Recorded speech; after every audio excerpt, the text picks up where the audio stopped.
ಮೂರಕ್ಷರ ಹೃದಯ ಕಮಲದಲ್ಲಿ ನೆಲೆಗೊಂಡರೆ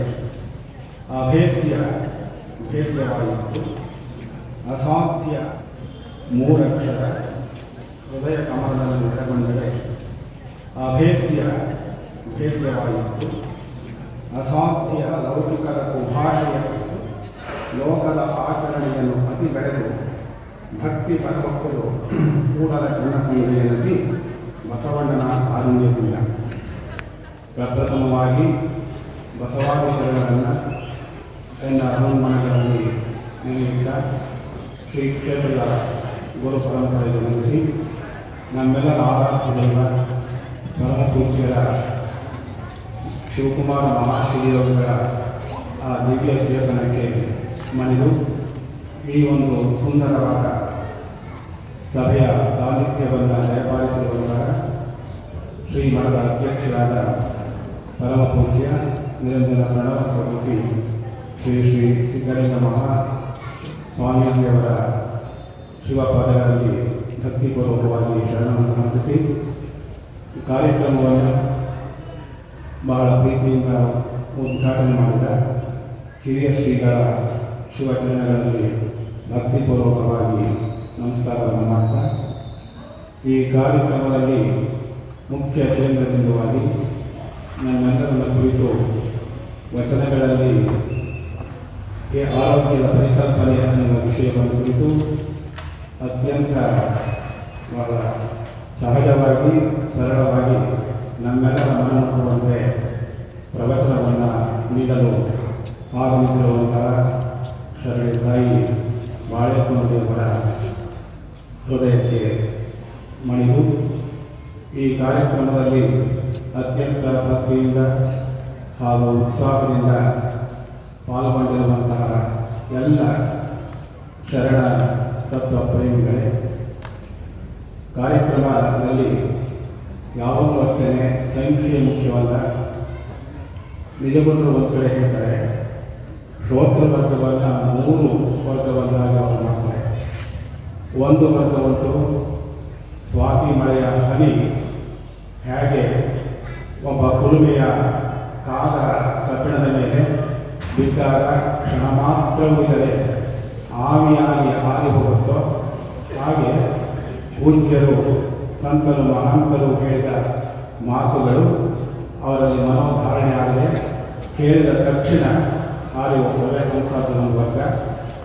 ಎರಡನೇ ವರ್ಗ ಉಂಟು, ಕೆಲವರು ಉಂಟು ಹೇಗೆ ಅದೇ ಒಂದೇ ಸ್ವಾತಿಯ ಮಳೆಯ ಹನಿ ತಾವರೆಯ ಹನಿಯ ಮೇಲೆ ಬೀಳುತ್ತೆ, ಅಲ್ಲಿ ಕ್ಷಣಕಾಲ ಪಡೆದು ಮರುಕ್ಷಣದಲ್ಲಿ ಏನೇ ಗಾಳಿ ಬೀಸಿದಾಗ ಅದು ಬಿದ್ದು ನಾಶವಾಗುತ್ತೆ. ಹಾಗೆ ಕೆಲವು ಯುವಕರು ವರ್ಗದವರು ದೊಡ್ಡವರು ಹೇಳಿದ ಮಾತನ್ನು ಬಹಳ ಶ್ರದ್ಧೆಯಿಂದ ಕೇಳ್ತಾರೆ, ಆದರೆ ಸಾಂಸಾರಿಕ ಬಿರುಗಾಳಿ ಬೀಸಿದಾಗ ಅದೆಲ್ಲವನ್ನು ಕೂಡ ಮರೆತು ಬಿಡ್ತಾರೆ. ಆದರೆ ಕೊನೆಯ ವರ್ಗ ಒಂದುಂಟು, ಏನು ಅದೇ ಸ್ವಾತಿ ಮಳೆಯ ಹನಿಯು ಕಪ್ಪೆಯ ಚಿಪ್ಪಿನಲ್ಲಿ ಬಿದ್ದಾಗ ಅತ್ಯಂತ ಮೌಲಿಕವಾದ ಅದು ಮುಕ್ತಾಗಿ ಲೋಕದಲ್ಲಿ ಬಹು ಬೆಲೆಗೊಳ್ಳಂತಹ ವಸ್ತುವಾಗಿ ಪರಿವರ್ತನೆ ಆಗುತ್ತೆ, ಪರಿಣಮಿಸುತ್ತೆ. ಇದು ಶ್ರೇಷ್ಠವಾದ ಶ್ರೋತೃವರ್ಗ ಅಂತೇಳಿ ನಮ್ಮ ನಿಜಗುಂಡು ಒಂದು ಕಡೆ ಹೇಳ್ತಾರೆ. ಹಾಗಾಗಿ ಸಂಖ್ಯೆ ಮುಖ್ಯವಲ್ಲ, ಆಸಕ್ತಿಯಿಂದ ಕೇಳುವಂತಹ ಎಲ್ಲ ಶ್ರೋತೃವರ್ಗದವರಿಗೆ ಮತ್ತೊಮ್ಮೆ ಶರಣಾರ್ಥಿಗಳನ್ನು ಸಮರ್ಪಿಸ್ತೇನೆ. ಬಸವ ತತ್ವದ ಪ್ರಯೋಗಶಾಲೆಯಾದಾಗ ಒಂದು ರೀತಿಯಲ್ಲಿ ನಿತ್ಯವೂ ಬಸವ ಜಯಂತಿಯೇ ಆಗಿರುವ ನಮ್ಮ ಈ ಸಿದ್ಧಗಂಗಾ ಕ್ಷೇತ್ರದಲ್ಲಿ ಬಸವ ಜಯಂತಿಯ ಆಚರಣೆಗೆ ಈ ಕ್ಷೇತ್ರದ ಒಂದು ಇತಿಹಾಸದ ನೆರೆಯಿದೆ. ಏನು ನಮ್ಮ ಕರ್ನಾಟಕದ ಕ್ರಾಂತಿ ಹರ್ಡೇಕರ್ ಮಂಜಪ್ಪ ಹಾಗೂ ಧಾರವಾಡದ ಅಪ್ಪಗಳ ಸಹಯೋಗದೊಂದಿಗೆ 1913ರಲ್ಲಿ ಬಸವ ಜಯಂತಿಯನ್ನು ಸಾರ್ವತ್ರಿಕವಾಗಿ ಆಚರಣೆ ಮಾಡೋಕ್ಕೆ ಪ್ರಾರಂಭ ಮಾಡ್ತಾರೆ.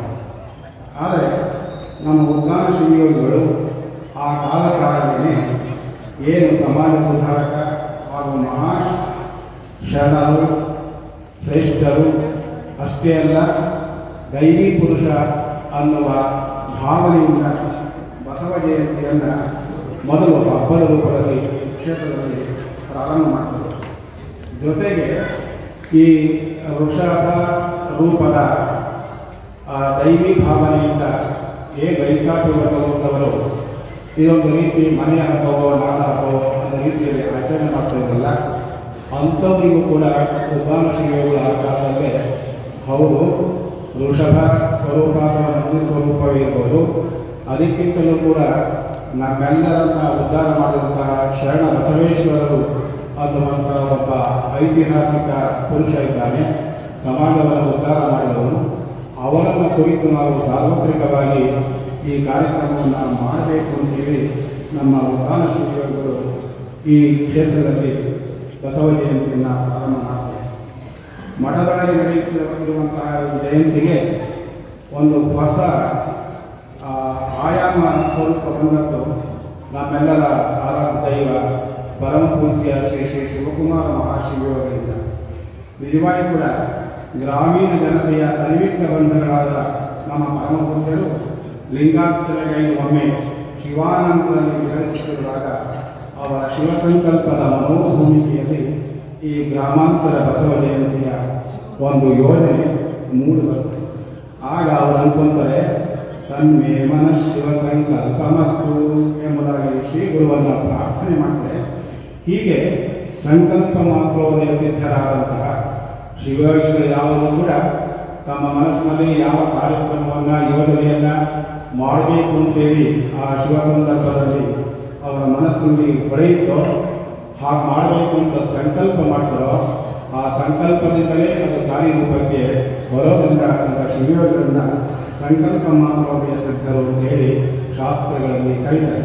ಅಂಥ ಪರಮ ಪೂಜ್ಯರು ನಮ್ಮ ಶಿವಕುಮಾರ ಮಹಾಶಿವಯೋಗಿಗಳು 1973ರಲ್ಲಿ ಈ ಯೋಜನೆಯನ್ನು ಅನೇಕ ಉದ್ದೇಶಗಳನ್ನು ಇಟ್ಕೊಂಡು ಇದನ್ನು ಆರಂಭ ಮಾಡ್ತಾರೆ. ಯಾಕೆಂದರೆ ಯಾವಾಗಲೂ ಅಷ್ಟೇ ಅವರ ಶಿವ ಸಂಕಲ್ಪದಲ್ಲಿ ವಿಜಯವಾದ ಈ ಯೋಜನೆ ಇವತ್ತಿಗೂ ಕೂಡ ನಿರಂತರವಾಗಿ ನಡ್ಕೊಂಡು ಬರ್ತಾ ಇದೆ. ಅವರು ನಮ್ಮ ಪರಮ ಪೂಜ್ಯರು ಈ ಯೋಜನೆಯನ್ನು ಮಾಡಬೇಕಾದ್ರೆ ಅವರಿಗೆ ಅನೇಕ ವಿಧವಾದಂತಹ ಒಂದು ಉದ್ದೇಶಗಳನ್ನು ಇಟ್ಕೊಂಡಿದ್ದಾರೆ.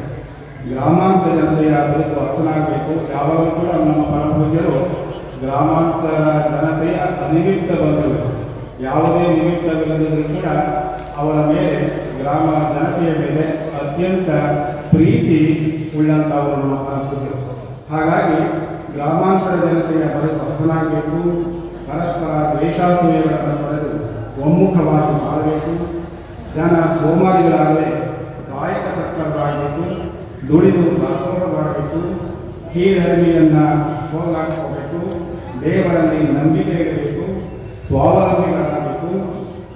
ಹೀಗೆ ಇತ್ಯಾದಿಯಾಗಿ ಏನು ಬಸವಣ್ಣನವರು ಬಯಸಿದ್ದ ಅಥವಾ ಕಟ್ಟಿದ್ದ ಆ ಸಮಾಜ ಇದೆಯೋ ಅದನ್ನು ನಮ್ಮ ಪರಮ ಪೂಜ್ಯರು ಕನಸು ಕಂಡು ಅಂಥ ಆ ಸಮಾಜ ಸುಭಿಕ್ಷ ಗ್ರಾಮ ರಾಜ್ಯದ ಒಂದು ಸಮಾಜವಾಗಬೇಕು ಅಂತೇಳಿ ಆ ಸುಭಿಕ್ಷ ಗ್ರಾಮ ಸ್ವರಾಜ್ಯದ ಕಲ್ಪನೆಯನ್ನು ಸಾಕಾರಗೊಳಿಸುವ ರೀತಿಯಲ್ಲಿ ಈ ಯೋಜನೆಯನ್ನು ಪ್ರಾರಂಭ ಮಾಡ್ತಾರೆ.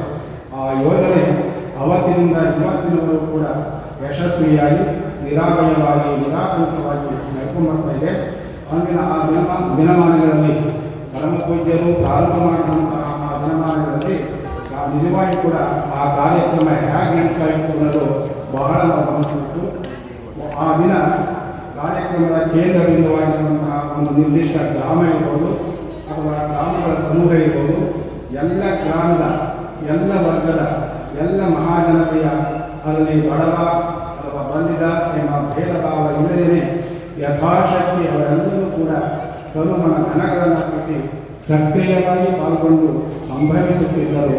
ಈ ಯೋಜನೆಯಲ್ಲಿ ಇಡೀ ದಿನ ಪೂರ್ತಿ ಜನತೆ ವ್ಯಾವಹಾರಿಕ ಜಗತ್ತಿನೊಡನೆ ಪ್ರಪಂಚ ಮಾಡುವುದನ್ನು ಮರೆತು ಬಸವ ದರ್ಶನದ ಭಕ್ತಿಯ ವಾರಧಿಯಲ್ಲಿ ಮುಳುಗಿ ಹೋಗ್ತಾ ಇತ್ತು. ಜ್ಞಾನ ದಾಸೋಹ, ದರ್ಶನ ದಾಸೋಹ, ಪ್ರಸಾದ ದಾಸೋಹವನ್ನು ಒಟ್ಟಿಗೆ ಪರಮ ಪೂಜ್ಯರ ಸಾನ್ನಿಧ್ಯದಲ್ಲಿ ಕರೀತಾ ಇತ್ತು. ಭಕ್ತರು ಪರಮ ಪೂಜ್ಯ ಮಹಾಜಂಗಮನ ದರ್ಶನ ಸ್ಪರ್ಶನ ಆಶೀರ್ವಾದಗಳಿಂದ ಪುಲಕಿತರಾಗ್ತಾ ಇದ್ದರು. ಮಹಾಶಿವಯೋಗಿಯು ಮೆಟ್ಟಿದ ಧರೆ ಎಲ್ಲ ಗ್ರಾಮಗಳು ಪಾವನವಾಗ್ತಾ ಇದ್ದವು. ಎರಡನೆಯ ಯಾಮದಿಂದ ಹಿಡಿದು ಒತ್ತಾರೆ ತನಕ ನಾಟಕವನ್ನು ನೋಡಿದ ಜನ ಭಾವಪೂರ್ಣವಾದ ಪರಿವರ್ತನೆಗೆ ಒಳಗಾಗ್ತಿದ್ದರು. ನಿರಕ್ಷರ ಪಕ್ಷಿಗಳಿಗೂ ಕೂಡ ನಾಟಕದ ಒಂದು ಜೀವನ ಶಿಕ್ಷಣದ ಜೀವಂತ ಮಾಧ್ಯಮವಾಗಿತ್ತು. ಪರಮಪೂಜ್ಯರಾದನ್ನು ಬಹಳ ಯಶಸ್ವಿಯಾಗಿ ಅದನ್ನು ರೂಪಿಸಿ ಆ ಮಾಧ್ಯಮವನ್ನು, ನಾಟಕದ ಮಾಧ್ಯಮವನ್ನು ಬಸವ ಜಯಂತಿಯ ಕಾರ್ಯಕ್ರಮದ ಅವಿಭಾಜ್ಯ ಅಂಗವಾಗಿ ನಡೆಸಿಕೊಂಡು ಹೋಗ್ತಾ ಇದ್ದರು. ಇದರಿಂದ ಪ್ರಭಾವಿತರಾಗಿ ಅದೆಷ್ಟೋ ಮಂದಿ ಪರಿವರ್ತಿತರಾಗಿದ್ದಾರೆ, ಪರಸ್ಪರ ಆತ್ಮೀಯರಾಗಿ ಬಾಳ್ವೆ ಮಾಡುತ್ತಿದ್ದಾರೆ. ಅನೇಕ ಮಂದಿ ಕುಡಿತಾದಿ ದುಶ್ಚಟಗಳನ್ನು ತ್ಯಜಿಸಿದ್ದಾರೆ. ಹೀಗೆ ಅಂದಿನ ಆ ಕಾರ್ಯಕ್ರಮಗಳು ಯಾವತ್ತೂ ಜನಮಾನಸದಲ್ಲಿ ಹಚ್ಚ ಹಸಿರಾಗಿ ಉಳಿದುಕೊಂಡು ಬರ್ತಾ ಇದೆ. ಹಾಗಾಗಿ ಈ ನಿಜವಾಗಿ ಕೂಡ ಈ ಗ್ರಾಮಾಂತರ ಬಸವ ಜಯಂತಿಯ ಏನು ಮಹಾಶಿವಯೋಗಿಯ ಪರಿಕಲ್ಪನೆ ಮತ್ತು ಅಂದಿನಿಂದ ಹಿಡಿದು ಮುಂದಿನವರೆಗೆ ಅದರ ಯಶಸ್ವಿಯ ಪ್ರಯೋಗವನ್ನು ನಿಜವಾಗಿ ಕೂಡ ಅಧ್ಯಯನ ಮಾಡುವ ಒಂದು ದೊಡ್ಡ ವಸ್ತುವೇನೆ ಆ ಯೋಜನೆ ನಿರ್ಮಿಸಿದೆ. ಈ ಯೋಜನೆಯಿಂದ ಸಮಾಜ ಸುಧಾರಣೆಯ ಜೊತೆಗೆ ನಿಜವಾಗಿ ಕೂಡ ಜನರ ಮನೋಭೂಮಿಕೆಯಲ್ಲಿ ಭಕ್ತಿಯ ಬೀಜವನ್ನು ಬಿತ್ತಿದ್ರು. ಅದೊಂದು ಈ ಪ್ರಯೋಗ, ಗ್ರಾಮಾಂತರ ಬಸವ ಜಯಂತಿಯ ಪ್ರಯೋಗ ಮತ್ತು ಈ ನಾಟಕ ಪ್ರಯೋಗ ಅದೊಂದು ಜನತೆಯನ್ನು ಮಾರ್ಪಡಿಸುವಲ್ಲಿ ಅಥವಾ ಜನತೆಯಲ್ಲಿ ಶುದ್ಧವಾದ ಭಕ್ತಿಭಾವವನ್ನು ಅಥವಾ ಬದುಕಿನ ಜೀವಂತ ನಿಜವಾದ ಮೌಲ್ಯಗಳನ್ನು ಬಿತ್ತುವಲ್ಲಿ ಇದೊಂದು ದಿವ್ಯ ಸಾಧನವಾಗಿತ್ತು. ಅಷ್ಟೇ ಅಲ್ಲ, ಇದರಿಂದ ಏನು ಅತ್ಯಂತ ಅದ್ಭುತವಾದ ಪ್ರಯೋಜನ ಆಯಿತಂದರೆ, ಏನು ಶ್ರೀ ಕ್ಷೇತ್ರದ ಗುರು ಪರಂಪರೆಯ ಬಗ್ಗೆ, ಶ್ರೀ ಮಠದ ಬಗ್ಗೆ ಜನತೆಯಲ್ಲಿ ಉಳಿಸಿಕೊಂಡು ಬಂದಿದ್ದಂತಹ ಸದಭಿಪ್ರಾಯ ಮತ್ತು ಸದ್ಭಾವನೆ ಈ ಯೋಜನೆಯಿಂದ ಗಟ್ಟಿಯಾಗಿ ಪುನರ್ ಸ್ಥಾಪಿಸುವಲ್ಲಿ ಈ ಗ್ರಾಮಾಂತರ ಬಸವ ಜಯಂತಿ ನಿಜವಾಗಿ ಕೂಡ ಸಶಕ್ತವಾದಂತಹ ಒಳ್ಳೆಯ ಮಾಧ್ಯಮ ಆಯಿತು. ಬಸವ ಧರ್ಮ ದಾಸೋಹದಲ್ಲಿ ಬಸವಣ್ಣನವರನ್ನು ಕುರಿತ ಹೇಳಬೇಕೆಂದರೆ ಪರಮ ಪೂಜ್ಯರು ಯಾವಾಗಲೂ ಕೂಡ ಬಸವಣ್ಣನನ್ನೇ ಹೊತ್ತು ಹಾಸಿಕೊಂಡಂಥವರು. ಬಸವ ಬಸವ ಅನ್ನುವಂತಹ ಆ ಮಂತ್ರವನ್ನು ಮಂತ್ರ ಶರೀರಗಳಾಗಿ ಅವರಿದ್ದರು. ಹಾಗಾಗಿ ಈ ಅದಕ್ಕೆ ಪರಮ ಪೂಜ್ಯರಿಗೆ ಗೊತ್ತು, ಯಾವುದೇ ಯೋಜನೆಯನ್ನು ನಾವು ರೂಪಿಸಬೇಕಾದ್ರೆ ಇಡೀ ಗ್ರಾಮಾಂತರ ಜನಜೀವನದ ಬದುಕು ಅಥವಾ ಸಮಾಜದ ಸ್ವಾಸ್ಥ್ಯ ಏನಿದೆ, ಆ ಸ್ವಾಸ್ಥ್ಯ ಬರಬೇಕಾದರೆ ಯಾವ್ಯಾವ ಯೋಜನೆಗಳನ್ನು ಹಾಕಬೇಕು, ಅದರಲ್ಲೂ ಕೂಡ ಬಸವ ಜಯಂತಿ ಯೋಜನೆ ಸಮಾಜವನ್ನು ಹೇಗೆ ಮುನ್ನಡೆಸುತ್ತೆ, ಹೇಗೆ ಅದು ಪರಿಣಾಮವನ್ನು ಬೀರುತ್ತೆ ಅಂತ ಹೇಳಿ ಈ ಎಲ್ಲ ಆಯಾಮದ ಮಕ್ಕಳುಗಳನ್ನು ಪರಮಪೂಜ್ಯರು ಅವರ ಶಿವ ಸಂಕಲ್ಪ ಆ ಮನೋಭೂಮಿಕೆಯಲ್ಲಿ ಚಿಂತನೆ ಮಾಡಿ ಅದಕ್ಕೊಂದು ಶಾಶ್ವತವಾದ ರೂಪವನ್ನು ಕೊಟ್ಟರು. ಅಷ್ಟೇ ಎಲ್ಲ ಹೇಳಬೇಕು ಅಂದರೆ ಶ್ರೀ ಕ್ಷೇತ್ರವನ್ನು ತ್ರಿವಿಧ ದಾಸೋಹ ಅಂತಾರೆ. ಐದು ಅನ್ನದಾಸೋಹ, ಅಕ್ಷರ ದಾಸೋಹ, ಆಸನ ದಾಸೋಹ, ಈ ತ್ರಿವಿಧ ದಾಸೋಹಕ್ಕೆ ಒಂದು ಹೊಸ ರೂಪವನ್ನು ಕೊಟ್ಟರು. ಶರಣರಲ್ಲಿ ತನುವನ ಧನವನ್ನು ಗುರುಲಿಂಗ ಜಂಗಮಕ್ಕೆ ಭಕ್ತಿಯಿಂದ ಅರ್ಪಿಸುವುದು ದಾಸೋಹ ಅನ್ನುವ ಅಲ್ಲಿ ಪರಿಕಲ್ಪನೆ ಇದ್ದರೆ, ಅದಕ್ಕೆ ಒಂದು ಹೊಸ ರೂಪವನ್ನು ಈ ಕ್ಷೇತ್ರ ಮಠವಾಗಿ ಪರಿವರ್ತನೆ ಮಾಡಿದ ಮೇಲೆ ನಮ್ಮ ಪರಮಪೂಜ್ಯರು ಈ ಕ್ಷೇತ್ರದಲ್ಲಿ ಅದಕ್ಕೊಂದು ಹೊಸ ರೂಪವನ್ನು ಕೊಟ್ಟು ನಿಜವಾದ ತ್ರಿವಿಧ ದಾಸೋಹ ಕೇಂದ್ರ, ಬರೀ ತ್ರಿವಿಧ ದಾಸೋಹ ಕೇಂದ್ರ ಅಲ್ಲ, ಅದರ ಜೊತೆಗೆ ಇನ್ನೆರಡು ದಾಸೋಹದ ಕೂಡ ಸೇರ್ಪಡೆ ಆಗಬೇಕು. ಯಾಕೆಂದರೆ ಇಲ್ಲಿ ಅಭಯ ದಾಸೋಹ ನಿತ್ಯವಾಗಿ ನಿಂತು ಅನೇಕ ಜನ ಸಮಾಜದಲ್ಲಿ ನೊಂದು ಬೆಂದವರು, ಸಂಸಾರ ಹರಿದು ಹೋದವರು, ಎಷ್ಟೋ ಭವರೋಗಿಗಳು, ಮನೋರೋಗಿಗಳು ಇಲ್ಲಿ ಬಂದು ಪರಮ ಪೂಜ್ಯರಿಂದ ಆ ಶಿವ ಹಸ್ತದಿಂದ ಉದ್ಧರಣೆಯನ್ನು ಕಟ್ಟಿಸಿಕೊಂಡು ಅವರ ಬದುಕನ್ನು ಹಸನಗೊಳಿಸಿದ್ದಾರೆ. ಮತ್ತು ಅದನ್ನು ಕಟ್ಟುವಾಗ ಆ ಶಿವ ಹಸ್ತದ ಸ್ಪರ್ಶವಾದಾಗ ಅವರು ಒಂದು ರೀತಿಯಾಗಿ ಅವರಿಗೆ ಗೊತ್ತಾಗದ ರೀತಿಯಲ್ಲಿ ಒಂದು ಅಭಯ ಉಂಟಾಗುತ್ತೆ. ಈಗ ಅಭಯದಾಸವರು ಕೂಡ ಈ ಕ್ಷೇತ್ರದಲ್ಲಿ ಸೇರೋಗಿದೆ. ಇದರ ಜೊತೆಗೆ ಪರಮಪೂಜ್ಯ ನಮ್ಮ ಶಿವಕುಮಾರ ಮಹಾಶಿವಗಳು ಬಸವದಾಸೋಹವನ್ನು ಇದರ ಜೊತೆಯಲ್ಲಿ ಸೇರಿಸಿ 5 ವಿಧವಾದಂತಹ ಬರೀ ತ್ರಿವಿಧ ದಾಸೋಹ ಕೇಂದ್ರಗಳೆಲ್ಲ ಇದು ಪಂಚಾಯತ ದಾಸೋಹ ಕೇಂದ್ರವನ್ನಾಗಿ ಪರಮಪೂಜ್ಯರು ಮಾಡಿದರು. ಹಾಗಾಗಿ ಈ ಕ್ಷೇತ್ರದಲ್ಲಿ ಈ ಬಸವ ಜಯಂತಿ ಈ ಕಾರ್ಯಕ್ರಮ ಅನುಚಾರವಾಗಿ ನಡ್ಕೊಂಡು ಬರ್ತಾ ಇದೆ. ಪ್ರತಿ ವರ್ಷ ಏನು ಗ್ರಾಮಾಂತರದಲ್ಲಿ ಸಾವಿರಾರು ಹಳ್ಳಿಗಳಲ್ಲಿ ಪ್ರದರ್ಶನ ಆದರೂ ಕೂಡ ಅದೆಲ್ಲದರ ಒಟ್ಟು ಸಮಾರೋಪ ಅನ್ನುವ ರೀತಿಯಲ್ಲಿ ಬಸವ ಜಯಂತಿಯ ವಾರ್ಷಿಕ ಸಮಾರಂಭ ಅಥವಾ ಒಂದು ಉದ್ದೇಶದಿಂದ ಪರಮಪೂಜ್ಯರು ಮಾಡ್ಕೊಂಡು ಬರ್ತಾ ಇದ್ರು. ವಿಶೇಷವಾಗಿ ಈ ವರ್ಷ ಈ ಕ್ಷೇತ್ರದಲ್ಲಿ ಬಸವ ಜಯಂತಿಯನ್ನು ನಾವು ಪ್ರಾರಂಭ ಮಾಡಿದ್ದೇವೆ. ಈ ಕ್ಷೇತ್ರ ಯಾಕೆಂದರೆ ಬಸವನಿಗೂ ಈ ಕ್ಷೇತ್ರಕ್ಕೂ ಭೇದವೇ ಇಲ್ಲ. ಇದು ಬಸವ ಭೂಮಿ, ಸಿದ್ಧಗಂಗಾ ಕ್ಷೇತ್ರ ಶರಣರ ಭೂಮಿ. ಅವರು ವಿಶೇಷವಾಗಿ ಇಲ್ಲಿ ಏನು ದಾಸೋಹ ನಿತ್ಯ ನಡೆಯುವುದರಿಂದ ಒಂದು ರೀತಿ ಇದು ನಿತ್ಯವೂ ಕೂಡ ಬಸವ ಜಯಂತಿ ನಡೆಯುತ್ತಿರುವಂತಹ ಪುಣ್ಯಭೂಮಿ, ಇದು ಬಸವ ಭೂಮಿಯೇ ಆಗಿದೆ. ಹಾಗಾಗಿ ಈ ಬಸವ ಭೂಮಿಯಲ್ಲಿ ಬಸವನನ್ನು ನಿತ್ಯವೂ ಕೂಡ ದಾಸೋಹ ರೂಪದಲ್ಲಿ ಎಲ್ಲರೂ ಕೂಡ ಒಂದು ಸಾಂಕೇತಿಕವಾಗಿ ಈ ಹಬ್ಬದ ಈ ಸಂದರ್ಭದಲ್ಲಿ ಬಸವ ಜಯಂತಿಯನ್ನು ಆರಂಭ ಮಾಡಬೇಕು.